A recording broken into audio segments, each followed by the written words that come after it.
chemistry class, my classmates and I secretly mixed two elements. The moment we placed it in the alcohol lamp, the flame shot up violently. The teacher suddenly approached, so we immediately poured the fuel into the sink.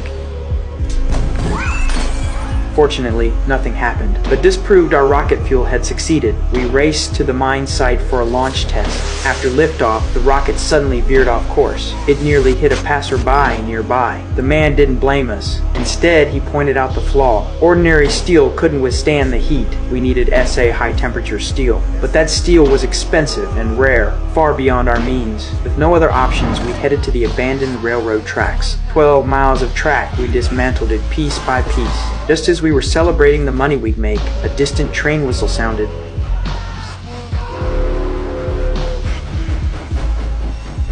Thankfully, it was a false alarm. We sold the rails and bought a single bar of high-temperature steel. With the old man's help, we finished processing it. We resumed our experiments. Sometimes the rocket exploded, other times it wouldn't lift off. After over 30 failures, the top student pinpointed the issue: fuel purity. During launch, extreme heat expansion caused explosions, so we reformulated the fuel using 100% pure alcohol. Returning to the mine, we found it swarming with people. Turns out my brother had called his coworkers to watch us fail.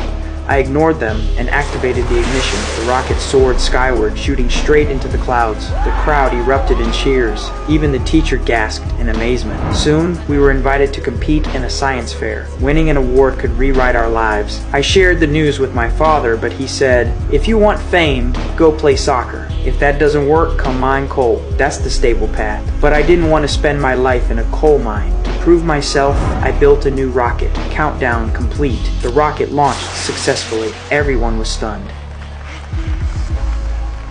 Reporters climbed the hill to cover our story. Even the school beauty came to ask for my autograph. But before we could celebrate, the police took us away. A forest fire had started, and the crash site matched the rocket's trajectory. Luckily, we were minors and bailed out by our parents. On the way home, my father berated me the entire journey. After that, our rocket team disbanded.